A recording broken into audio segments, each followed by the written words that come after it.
Is going on, everybody? Welcome back to another episode of UFC Fight Night. We've got UFC on ABC, Ortega versus Yair Rodriguez. Of course, that's coming up on Saturday. We're recording here on Friday, July 15th. No Titletown today on a well-deserved vacation. So a two-man booth, me and my man Keg breaking it all down for you guys. What's going on, Keg? What's going on, buddy? Yeah, it's only two of us, but we'll try to hold it down. Yeah, we'll do our best. Of course, Title normally does a lot of the DFS talk for this show, and we'll fill in the two of us as best we can. I think we'll do we'll miss Title today, but we'll do our best. Hopefully, pick some winners for you guys like we typically do. All right, with that, let's get into this 12 fight card. First fight of the night is in the women's division. Emily Ducote and Jessica Penne. It is Ducote, who is a modest favorite, minus 155 or so. To kick us off, Keg, I'll throw it right to you. Break down this one for us. Yeah, so obviously we're going to be on the split decision prop here, of course, at plus 450. But yeah, Jessica Penne, she disappeared for 4+ years after back-to-back losses against Andrade, Joanna Jędrzejczyk, and Taylor. Some of the time I think was due because she popped for USADA, and then some was, I guess, her not being ready to come back. She comes back, beats Lupe Godinez in a close split decision, although in my opinion, I watched that fight back this week. I think she probably lost that fight. And then she got a quick submission win against Karolina Kowalkiewicz last time out. Now, can Jessica Penne strike? I guess. She isn't awful. She knows how to use her body and fight long, but her striking defense is pretty awful. It's not that good at all. Where she excels, though, is on the ground. She is elite in terms of women's MMA grappling, and her scrambling and her transitions are rock solid. She does concede position a little bit too much and invites fighters into her guard because of how confident she is in her ground game, but I don't really like to see fighters that don't have a physically dominant advantage in a fight do that, but, she does it. As far as Emily Ducote's solid striker, her boxing in the pocket's on point. She can set you up behind a nice jab, and that little frame carries some power for that weight class. So both these women fought Danielle Taylor, but only one of them styled and meme KO'd Taylor, and that was Ducote 13 months ago. So on the ground, I think she's improving by the year. She was recently promoted to black belt. Her submission game, it's not bad, but she only has one sub. So the odds opened offshore, Ducote minus 135. Since then, the lines moved towards her. It sits between minus 150 and minus 160.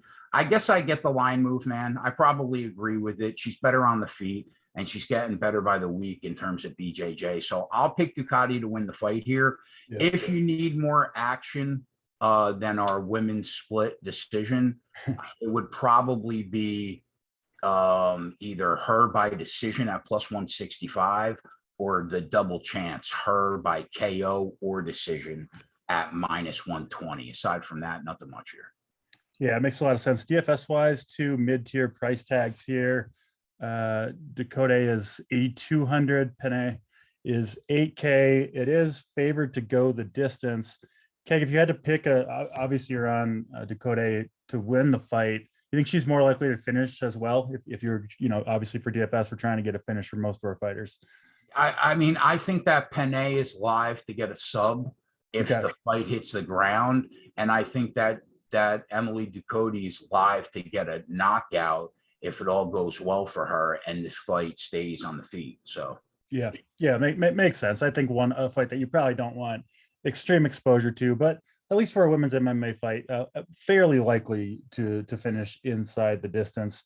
Next fight is much more likely, I think, to get a finish. Dustin Stoltzfus against Dwight Grant. It is Grant who is a modest favorite here, sitting around. Looks like the best line you can get is minus 130 or so over at DraftKings. Yeah, it is a pretty big difference in pricing though. Grant all the way up at 8,900. So maybe some movement the other way. I'm not quite sure. I'm sure you've been following that, Keg. So break down these two fighters for us.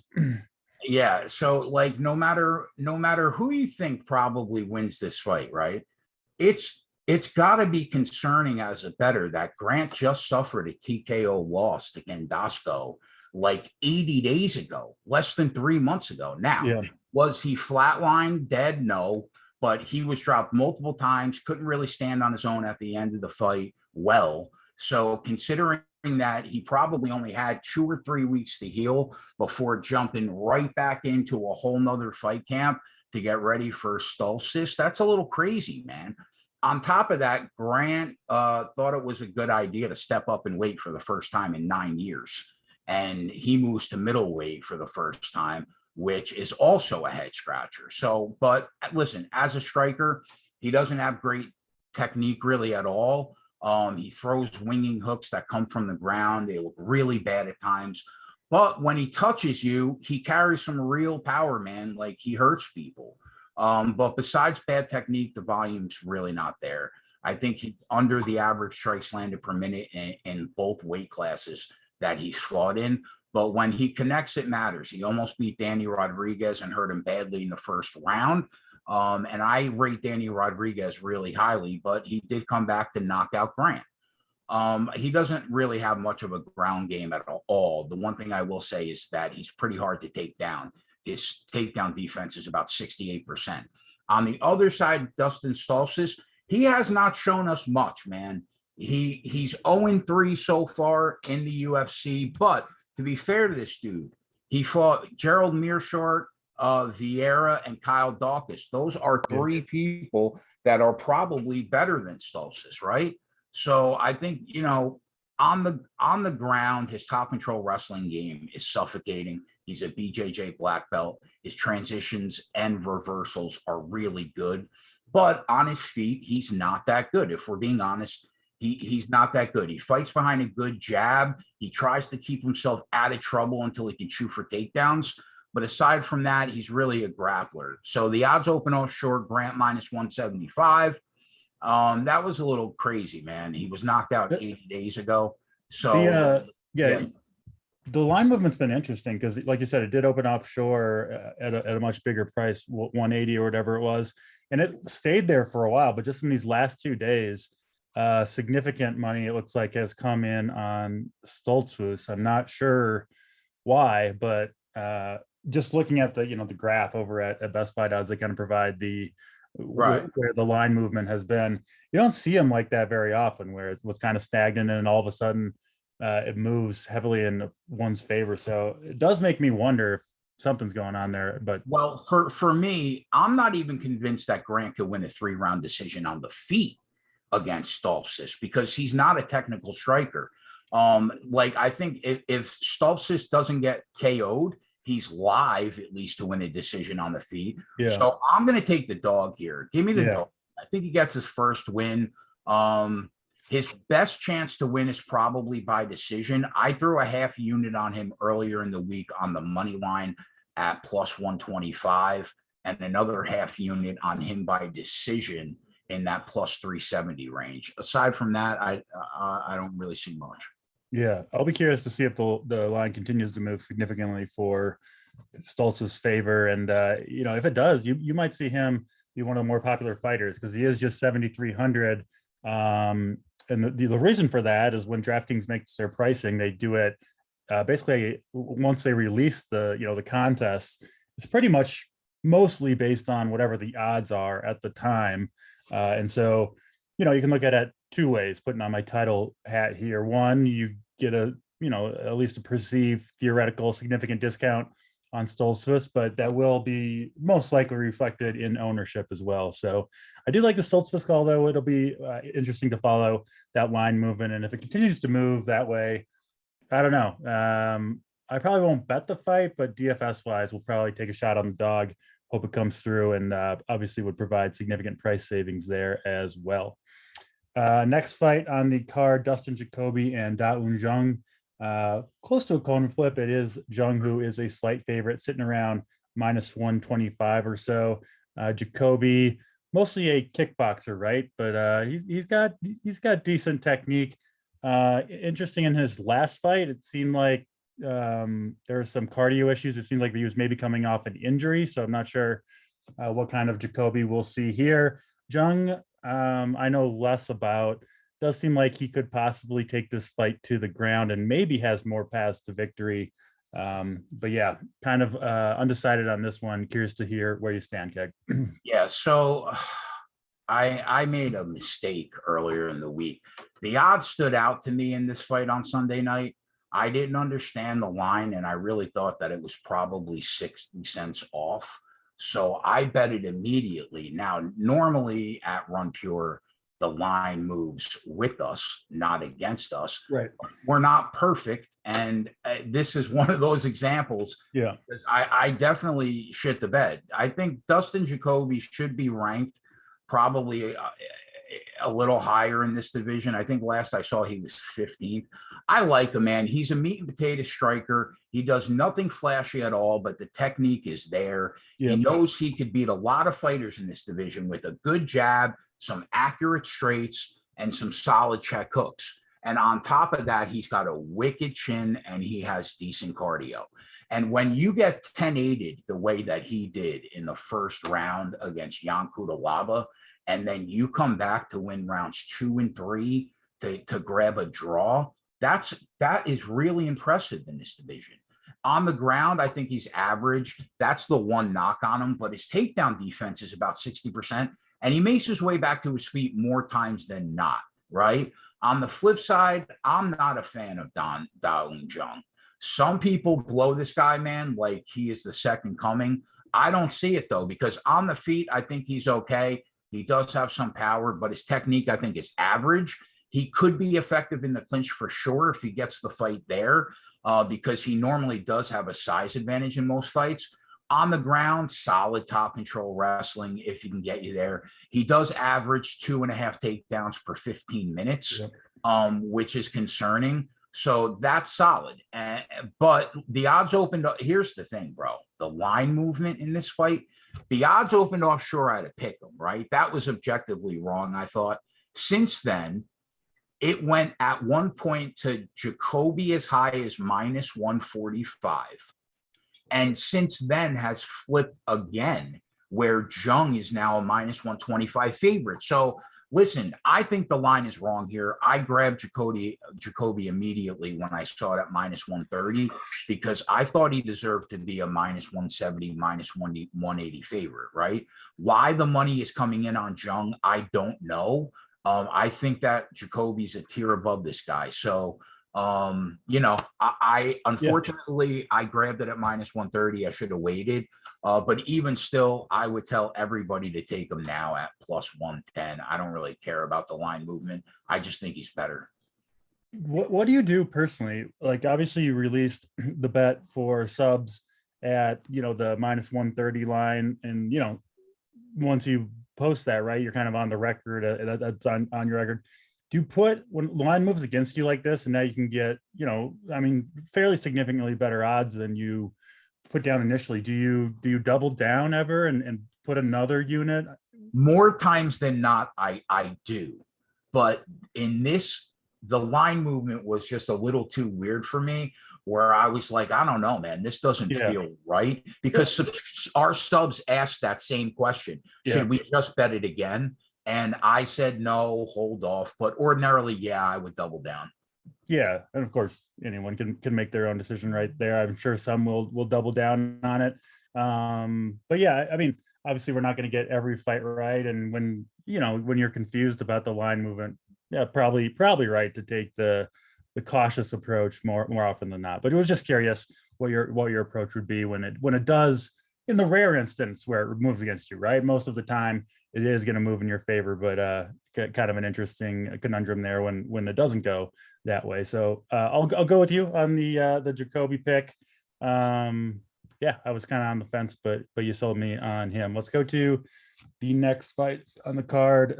Bill Algeo and Herbert Burns going to do battle. Algeo coming in pretty big favorite, biggest favorite so far, sitting around minus 215 or so. What do you see here, Keg?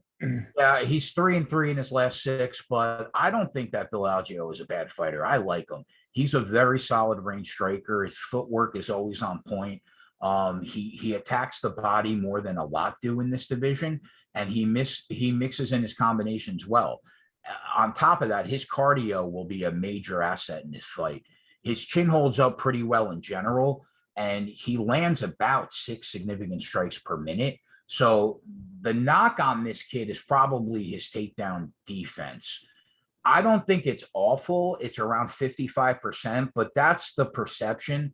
His ground game is also weird because he does have 6 submission wins on his record, but I don't think anything that he does is particularly high level on the ground.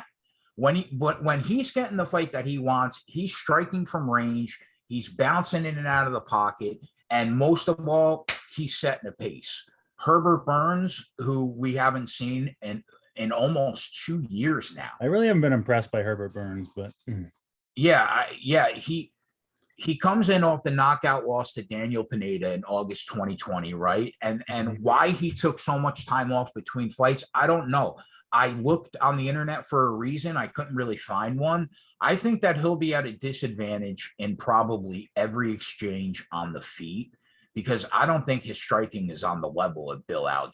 And his cardio is a big liability considering what we saw a couple of years back. Now, could it have gotten better? It's possible. But obviously we know on the ground, Burns is pretty close to world class. His transitions are awesome. He scrambles really well. He could submit you from anywhere. So odds open offshore, Algeo minus 120, shot up really quick, sits at about minus 210. I think Algeo gets it done here. He'll be at a big grappling disadvantage for the first round for sure. But as long as he's making Herbert Burns work early, I think it's going to pay off late for Algeo. So the decision for me is, do you lay off and hope Burns steals round 1 so you can hop on Algeo live, or do you plant your flag pre-fight and take a shot? It's a tough call. I think that if Algeo wins the fight, it's probably either by KO from exhaustion or a decision. So I lean towards the Algeo decision at plus 180 or Algeo in round 3 or decision at plus 140 because a late KO wouldn't shock me. Aside from that, I don't see it. Yeah, I'm with you on all that. But my pick is Algeo as well. I think Burns' best chance is an early submission, right? So if you wanted to hit like the Burns round 1 sub, I'm seeing Burns by submission plus 380. FanDuel has. I've got him in round 1 at plus 700 and round 1 sub. Oh, there it is. Burns round 1 by submission on FanDuel is plus 950. So I don't hate that. That could happen, yeah. Yeah, if you want to take a stab, but other than that, I'm with you on the Algeo side. You think Algeo gets enough volume? He's got a chance for a knockout, right? Burns is a little bit chinny. Yeah, I think it's possible. Yeah. DFS wise, it is basically a slight favorite to finish inside the distance, but Algeo is expensive on DraftKings, 8,700. So yeah, he's not my favorite play, but could certainly get the job done. And I don't hate the Burns price either. If you want to go for the dog, I could see an early submission. If he gets it, he's probably going to be on the winner. So that's Burns, and Algeo will move on to the next fight on the card. It is Jack Shore and Ricky Simone. Shore, modest favorite here, sitting around minus 150, the best line out there over on DraftKings. Shore and Simone. Go ahead, Keg. Which fight is this? The Dolce fight or Jack Shore and Ricky Simone? Okay. Yeah. This is a tough fight to call. Jack Shore, he has looked good. He got the win last time out when he finally took the step up in competition against Timur Valiev. However, it was a very close fight. I think that could have easily been a draw or a split decision loss. The knock on this kid is the level of competition. It hasn't been very good for Jack Shore aside from that Timur Valiev fight. But that said, this kid is a dangerous striker. He's got KO power. He throws volume, and his footwork is really good. On top of that, his cardio is an asset. His fight IQ appears to be an asset, and he's got a really strong takedown and top control wrestling game. 4 takedowns per 15 minutes and a crazy black belt submission game is a tough thing to deal with. So I like this kid a lot. Ricky Simone, he's been one of my favorite guys to root for in the UFC for a long time. I mean, he is a grinding machine. Nobody thinks of him as an excellent striker, but he's improved a ton since joining the UFC. He's not a world beater, but he throws volume. His footwork is solid. And more times than not, he's going to be the one that pushes a pace and brings that fight to you. His cage control game is strong. He can get you against the cage. He'll get underhooks in and wear you out and make you wait, basically make you wear his weight. So it's a tough fight to call, man. Rare to see this amount of takedowns and for both fighters, right? 7 takedowns and 4, right? It's crazy. Yeah. I mean, they both have very high takedown rates, which you don't often see that where, because normally it's kind of like when we're trying to break it down, it's like, can this fighter get this fighter to the ground? If not, they're going to be in trouble on the feet. This one, I'm not sure which direction it's going to go. I'm going to lean with Jack Shore because of the power. I think he has heavier hands than Ricky Simone, but Simone is definitely capable of winning the fight on his best day. I think there's also a path to a greasy split. It could happen. But if I was going to bet this fight, I would probably just take Jack Shore on the money line at -150 because he could literally win this fight all 3 ways. But because I don't like to lay that kind of juice, I'll probably avoid this one. But the pick is Jack Shore, and the bet would probably be the money line. Yeah, I do think Shore. It is interesting DFS wise because this fight is actually favored to go to decision. -190 to go to decision, which is a pretty high line. Those are typically fights that we like to avoid in DFS because they obviously don't score quite as well for the most part. But both these fighters are very active, right? A lot of takedowns, fairly active with the hands as well, and they have both scored really well DFS wise. Even in their decision wins, just with the takedowns, with the control time, with the active hands. So yeah, I think these fighters actually might be lower owned than they should be just because of the decision line, and people might avoid that. But I could see either one of these fighters winning a decision and doing enough, because we just don't, at least it's not clear to me who's going to, control this fight wrestling wise. If it's either one, it could be kind of a back and forth affair. So yeah, I kind of like getting exposure to both these guys. I'll go with you on the pick Shore as a favorite, but I do like both these guys a little bit from a DFS perspective. Next fight I saw you laughing. What are you laughing at, Keg? My analysis? No, somebody in the chat, man. Somebody in the chat is breaking my balls. Keg's cousin Fredo. It's Gavin. He's coming after you. He's coming after me. Yeah, that's all right. We'll allow it. Definitely not you, bro. Yeah, all good. Next fight on the card, Puna Soriano and Dolce Ungubala. I mispronounced that for sure. Soriano a -240 favorite. Biggest favorite so far. Actually, not very many wide lines on this card. The highest one out there is like -330 or so. Amanda Lemos. So should be a closely contested card, most of these fights, which obviously can make for a fun fight. But let's go back to it. Soriano sitting around -240. What do you see between these two? Yeah, tough run lately for Ungubala. 1-3 in his last 4, lost to Brundage, Barrial, and Ankalaev in that span. I think that he should have beaten Cody Brundage because he had him hurt. He squandered that one. Yeah, he did. And that's the problem. His fight IQ is still a work in progress. The only way that he could have lost in that fight, that especially that position, was letting Brundage up and exposing his neck. That's exactly what Dolce did. And it cost him. He's a striker that doesn't really have great technique, but he isn't a meat and potatoes boxer, but he tries to be. The issue is, while he does have power, he doesn't always throw combinations, and his hand speed appears to be pretty well under the division average. So he doesn't attack the body all that often. He'll sometimes mix in leg kicks, but he's primarily a headhunter. He's only been knocked out once, but he's been on rubber legs multiple times, and his cardio isn't great. So on the ground, pretty non-existent. If he can get you to the ground, he can ground and pound. Aside from that, nothing much. Soriano also comes in with back-to-back losses off of Maximoff and Allen. He was a D3 All-American wrestler in 2014 at Wartburg College.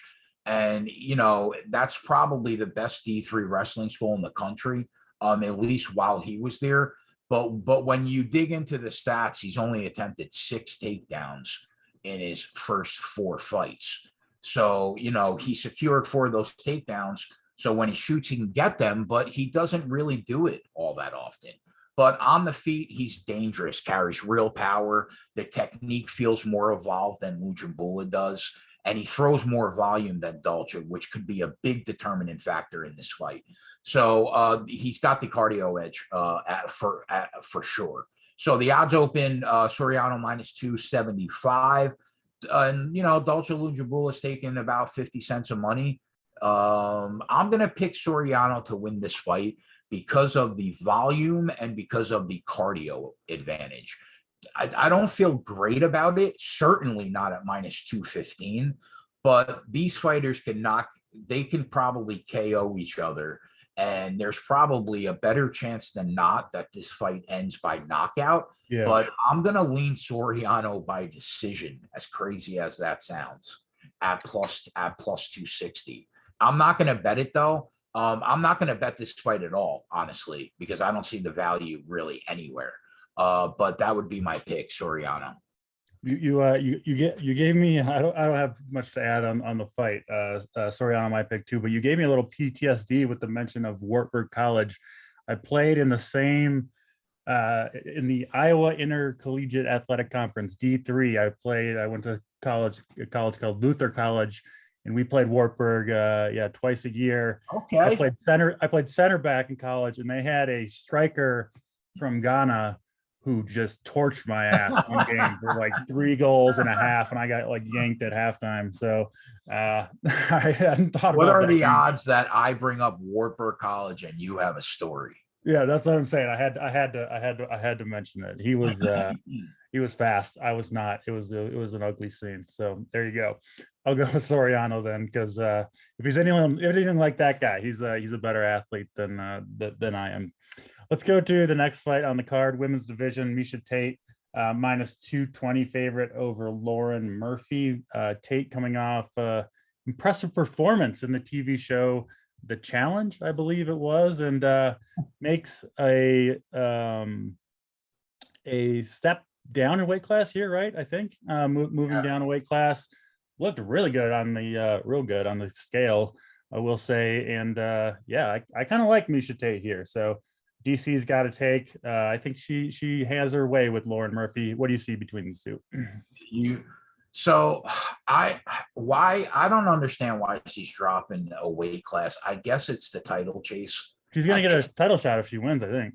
Yeah, I guess it's kind of on her name value, but she deserves to be, you know, lauded for her contribution to women's MMA. But I don't think she should have probably even came back. But she came back and she looked okay against a 42-year-old Marion Renault in her return last year. But then she got worked and lost a dominant decision against Vieira in her last fight.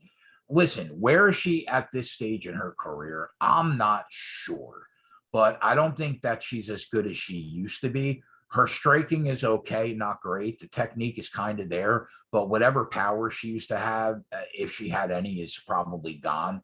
On the ground is where Miesha Tate used to make her money. Mm-hmm. It was always takedowns and dominant control, top control wrestling, where she would either ground and pound or work for submissions, right? That's where her bread was buttered, or she didn't eat. Now, to be fair, I don't think she was really looking to go to the ground with Vieira and Renault, But, you know, is she going to have that game plan against Lauren Murphy? She could. Lauren Murphy had the best year of her career in 2020. I think she was the female fighter of the year in 2020 at 37 years old. She's a meat and potatoes boxer. She wants to stand in the fire and bang. And I love it about her. Now, if she gets that fight, she will win more times than not, if history is any indication. On the ground, she isn't a submission threat at all. She's quite average on the ground, if that. But, you know, listen, nobody gave her a shot against Shevchenko, but you have to at least admit that she was on a really good run before that change. Yeah, I think she was saying she was like sick, right, coming into that fight and shouldn't have taken it. I don't know. She had no shot, if we're being honest. But well, she landed like 11 strikes in 4 rounds. So the odds open offshore, Tate minus 160. Since then, moved about 40 cents. Now she's minus 200.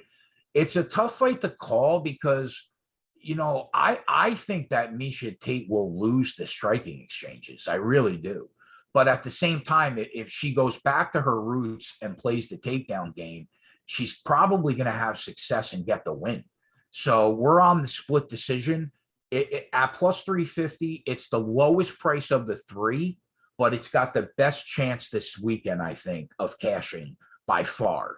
Aside from that, I can only look towards the dog at plus 170 because I can't lay minus 200 on Miesha Tate at this point in her career. And that's if you're looking for another bet besides the split. But, you know, it'll be the split for me. But I'm going to pick Lauren Murphy. I'm going against you. All right. Going against you. I'll allow it. I think just my read on the situation, Tate coming back, I think the UFC wants her to get the title shot here at 125, right? They don't have really anybody else to kind of throw in there. And so I kind of think this is a hand-picked opponent that Tate can get to the ground. I think she'll use her wrestling here. And I actually think she could score well for DFS if she does try to secure those takedowns and you know, get the control time and all that. But I get it with the women's fights. And you know, my picks on women's fights have not been great, especially at these lower levels. So I get not wanting to lay that minus 210 number on Miesha Tate. Let's get to the main card. 5 pretty good fights, I think. Starting off with what should be a banger between Shane Burgos and Charles Jourdain. Burgos sitting around minus 180 or so. Burgos just has like no regard for get his facial features. Like, man, his well-being. Yeah. He just walks forward and will take one to give one, and sure makes for a exciting fight as fight fans. But man, you kind of know what he's going to bring to the table. And you know, I think Charles Jourdain will give it back. So I'm looking forward to watching this one. I don't have supreme confidence in either side, frankly. I guess my pick would probably be Burgos, but I think the line looks about right to me. What do you see here between these two? Yeah, I think this should be the fight of the night, probably. And you're right. Burgos is a freak. He could take an ungodly amount of damage to his face and body before his body like gives up. Now, you know, he's a high level striker that doesn't get tired. I think he lands almost 8 significant strikes per minute, which is really impressive. Carries real power for the division, I think, and he's going to be right there in your face the whole 15. On the ground, I think he's a capable grappler when he needs to be. And that's why he has a bunch of sub wins, but it's really not his MO. The ground isn't where he wants to be. He's all about striking. Aside from that, I think that his cardio, heart, and durability are really hard to match for most in the division. Charles Jourdain, I think he wants very much the same fight that Burgos wants. He wants to stand and bang. He has the skills for sure. I would say that the big difference between him and Burgos is probably the amount of leg kicks that he throws compared to Burgos. On the ground, Jourdain, a lot like Burgos. He's got 4 sub wins in his career, but he doesn't do anything that stands out and makes you say this guy's a problem on the ground. So the odds open offshore, Burgos minus 150. Since then, he's taken about 15 cents. So if these guys are both fighting at their absolute best, Shane Burgos is better. I think he's just a better striker, and he can take more damage. Now, is it concerning that Burgos has taken an ungodly amount of damage? Yes, but he's smart about letting his body heal. He's taken an average of 9 months off between fights his last couple. So that's big. Now, Shane Burgos has made everybody look like they don't even belong in the cage, with 3 exceptions: Josh Emmett, Edson Barboza, who are both phenomenal, and Billy Quarantillo, who held his own, but Burgos came out with the win. I've seen Jourdain look bad against Lando Venata at times. He was dropped by Julian Erosa, who literally has the punching power of a deer tick. Although I do think that Erosa is a solid fighter. So I'm going to pick Burgos here. If he fights his best fight, he should win. The problem is, how do you take him? He's got 5 knockout wins, 5 submission wins, he's got and 4 decisions. So he's got in his knockout wins, 2 of them have come in round 3. He also has a round 3 sub, which if you watch him fight makes sense, right? Because he just keeps coming forward, and some fighters kind of run out of gas or will cruise to a decision win. He's not that type of guy. So I'm looking at maybe taking a stab at a big number on Burgos to win in round 3.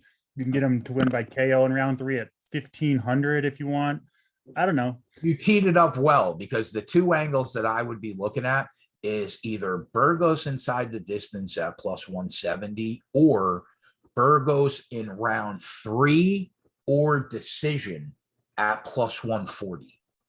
Okay. Those would be, but I agree with you that he breaks people down and they eventually have nothing left, which is why that happens in the third. I'll probably take a little stab on that Burgos KO round 3 at 1,500. I like that one. So Burgos to pick here. It should be a awesome banger of a fight to start the main card. And 2 for 2 on Burgos. Let's go to the next fight on the card. It is Madraji and Matt Schnell. Madraji a minus 280 favorite, second biggest favorite on this card. What do you see here, Keg? Yeah, so Sumaderji's last fight was in January 2021. So he hasn't been in the cage in 19 months. Now, will ring rust be an issue for him and other fighters that have taken time off on this card? It's always possible, right? But from what we've seen, Sumaderji's striking is very flowy. He has shown excellent footwork rolling in and out of danger. And that usually leads to his opponents not connecting with him clean that often. It's a big reason why the kid's never been knocked out. It's really hard to corner him and pin him so you can go to work. But he is not technical on the feet. And I really think the big reason why is he doesn't plant his feet all that often when he's throwing his punches, especially not in the pocket. But I do think he's getting better at it every fight. His cardio and chin have looked good so far, but aside from his footwork, his defensive striking worries me because he enters the pocket at times with his hands way lower than they should be. On the ground, I think his game's pretty non-existent. So the flip side, Matty Schnell, I think he's an underrated fighter in the division, okay? His pocket boxing is better than people give him credit for. His hands are fast. He's accurate. He can hurt you. But the big problem with his stand-up game is his chin. His face is now made of glass. It's been cracked more than a few times. And at this point, you can almost count on him getting dropped if his opponent hits the button a couple times in a round. But on the ground, Matt Schnell has an overwhelming advantage in the fight. He's an underrated grappler. He can submit you from anywhere. He's not world-class, but he's really good. So the odds opened offshore, Maderji minus 230. Since then, he's taken about 30 cents. It's hard to back Matt Schnell these days because of his chin. It's a major issue for him right now. So an interesting stat in this fight is that 10 losses that these guys have combined, 9 of them have come by way of finish. And I lean towards Maderji winning the fight, but the value is on Matt Schnell, especially Matt Schnell by submission at 8-1. Sumaderji cannot stay on his feet when somebody will attempt to take him down. All you have to do is watch the Luis Smolka fight to know that. All 4 of Maderji's losses have come by way of submission. And that can definitely happen here if Schnell doesn't get knocked out first. So I'm going to pick Maderji to win the fight. Yeah. But the bet is Schnell by sub at 8-1. If you want to back yourself up, you can probably take Maderji by KO at plus 115. I haven't decided if I'll do that, but that's probably the right hedge. Aside from that, nothing here. Well, I like the call there. Certainly, if Schnell is able to pull off this upset DFS-wise, going to be a play that you absolutely want in your lineup at 7,100, one of the cheaper fighters on the card, and would likely score well with that submission. So I like that call. Yeah, like you said, that best odds I see, FanDuel has Schnell submission plus 850 right now, 8.5-1. So good line over there. And yeah, I like the call with Schnell and Muderji. Next fight on the card, Li Jingliang and Muslim Salikov. It is Salikov that is a -170 favorite. What do you see here, Keg? Yeah, both fighters are very good strikers. Obviously, the Leech comes into this fight after getting mauled by Khamzat Chimaev, but you can't really hold that against him.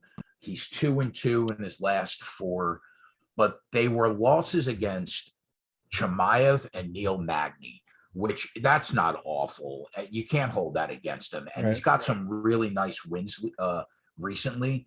On the feet, Leech is slick, man. His striking technique is flawless. He has power, hand speed, accuracy, the footwork. And while he has been dropped 5 times in a fight, he has never lost by knockout, which says a ton. So his volume is great. And he sets a pace knowing that he's going to be in your face the full 15 minutes. On the ground, solid top control wrestling, but his submission skills, we really haven't seen them in a long time. He does have 4 wins by sub, but none of them in the last 7 or 8 years. Muslim Salikov, also a very good striker that is technically sound, but when he's getting the fight that he wants, it's a slow, boring snooze fest, right? Because the guy throws almost no volume at all. When he connects, though, it hurts. But he doesn't set a pace. He's very much the opposite of Jingliang in that regard. So the odds open offshore, Salikov -140. Since then, the line's gone up and down, but it's settled around -155. I can only look towards the Leech here.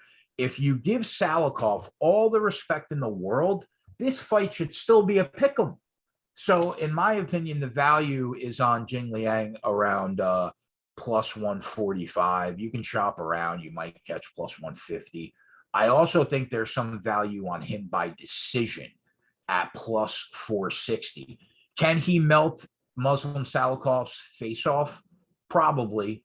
But I still think there's a better chance it goes to the cards than not. Yeah. So I'll probably throw a half unit on each of them. Aside from that, nothing here. Yeah, Salikov, from a DFS perspective, has won his last 5 fights, but the highest he scored on DraftKings in those 5 fights is 104. Now, 104 might be enough, it might not at 8,600, but like you said, he doesn't put out a huge amount of volume, and maybe a fade there. Of course, if Jingliang does get the job done, could come with an early finish, right? I think it is possible. It might be able to get to the optimal in DFS at 7,600, even if not. So I think from a DFS perspective, and it sounds like from a betting perspective, we do kind of lean with Jingliang a little bit on the value. All right, let's get to the second to last fight on the card. Amanda Ramos and Michelle Waterson. Ramos coming in biggest favorite on the card, sitting around -350. Also most expensive fighter on the DFS card at 9,400, as you often see with the most expensive fighter, or biggest line on the card. What do you see between these two women, Keg? Yeah, looking at the new photos of Michelle Waterson, she has been working extremely hard on revamping her body. I don't know if you've seen DC. She's absolutely shredded. She looks like she's closer to a bodybuilder now rather than the karate hottie that we all remember, right? Now, I still can't find info on whether this fight's happening at 115 or 125. Do you know? I do not know, but I can try to look it up here quick. So I think that could be important, but Waterson is a well-rounded MMA fighter. Her stand-up game is technically sound. Her BJJ game is phenomenal. She has cardio for days. Her chin's held up really well throughout her career. Even in her loss to Marina Rodriguez, where she was getting tagged with some bombs, she held up well enough to get to the cards, which shows her heart. So all in all, even at this stage in her career, very good fighter. Amanda Lemos, man, is just built different. Like when you listen to the sound of her body hitting another woman, it's jarring. So she has real power. She's a gifted striker. Her technique is flawless. Her power is scary. And she's in a constant state of calm inside the cage. Even when she smells blood, she stays relatively composed. As for her ground game, she isn't anything special. Has a couple chokes under her belt, but I think one of them was basically a club and sub, and the other one was a gilly. Her cardio, though, is probably her biggest concern overall, because sometimes she can empty the tank or have issues with fighters that can set a ridiculous pace. But those are the only knocks that I can find, because her takedown defense is on par with the division. So the odds open offshore, Lemos minus 400. Since then, Waterson has taken about 90 cents. So we're on the split at plus 450. Do I feel great about it? Not really. But if we're going to bet one of them, we have to bet them all. That aside, if this were a 5-round fight, I would be way more apt to side with Waterson at this big price, because I do worry a little bit about Lemos and her cardio once she finally takes that next step up. But in a 3-round fight, when Waterson doesn't really deal well with fighters that have power, she may be able to survive, but real power alters her game plan. That's what happened in the Rodriguez fight. I expect the same to happen here. So we're on the split prop. If you need action aside from that, I think my lean, honestly, would probably be Lemos KO at 2. That's what I'm looking at. Yeah, I mean, yeah, seems kind of obvious, but KO at 2-1.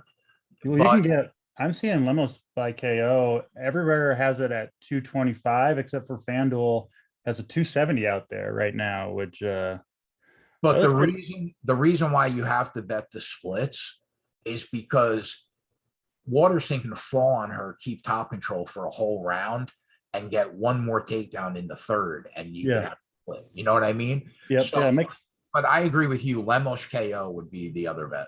Yeah, you'll see Lemos be pretty popular, I think, in DFS at 9,400. I get why, but there is at least a path where she wins a decision, but doesn't get, if she doesn't knock her out, not necessarily going to put a huge amount of volume out there, right? She's more of a power striker than a volume striker. So Lemos, despite being the biggest favorite on the card, could potentially disappoint even in a win DFS wise. So just keep that in mind when you're making your lineups. I'll definitely have exposure to her in my own lineups, but won't be an all-in type of thing, despite her being pretty clearly the biggest favorite on this card, at least by the betting market. All right, let's get to the main event. Brian Ortega minus 175-ish favorite over Yair Rodriguez. I think we know kind of mostly what to expect from these two fighters. Ortega going to probably try to get this one to the ground. I personally think he will be able to do so. I think, just in my opinion, Yair Rodriguez maybe a little bit overrated. Obviously, a flashy striker. He's got power and all that. But I certainly lean with the favorite here, Ortega. What do you see, Keg? I mean, listen, I have pages of notes for this fight that I can read, but at the end of the day, this fight reminds me of the Pereira Strickland fight, and I'll tell you why. Because Brian Ortega, he just has a clear path to victory. Yair Rodriguez is a good striker. I'll rate him that. I get it. He's a little wild, but the technique is there. But he has the same liability today that he had when he first entered the UFC as a prospect, and that's you can take him down. Now, he's only been taken down about 1.5 times per 15 minutes throughout his career. But if you look at his last couple fights, Stevens got him down 3 times. Max got him down 3 times. So I'm going to say, I think they're about even on the feet. But Brian Ortega is world class at Brazilian Jiu-Jitsu. Yeah. And he has to know, especially he's been talking about it recently in interviews. I went back to my roots for this camp and trained BJJ. Like, if he wants to get Yair Rodriguez down, he's going to get him down. And if he does, and he has time to work, he has an excellent chance to submit him. So for me, I can't disregard that gigantic advantage he has in this fight. So I lean either you take Ortega by submission in that plus 280 range, or you could do what I did, which was the safer route. I took him by submission or decision at minus 110. I like that. I do think Ortega is going to get the win here, obviously coming off the loss to Volkanovski. I think you'll see the bounce back from Ortega. Maybe I expect him to just fight the smart fight, right? Get the main event victory, get back on the win column, use that world-class jiu-jitsu and secure the victory. So I'm with you on Ortega. I do think he pulls out this fight. All right, Keg, that's all 12 fights. We did this all in under an hour without that blabbermouth title slowing us down. So good stuff there. He'll be back next week. I'll actually be out next week going on a little vacation myself. So it'll be a different, I think, 2-man booth. Maybe they'll pull someone else in and we'll get back to a 3-man, but it'll be without my donkey ass on this show next week. But thanks for watching. As always, hit the like, hit the subscribe on your way out. Fun baseball Friday show with 5 or 6 of us jumping in over a 90-minute span, but that will be for subscribers only. But subscribers getting the show today, it should be a good time. But yeah, that will do it for us. Back next week, of course. And for Keg, I'm DC. We'll check you next time. Later, boys.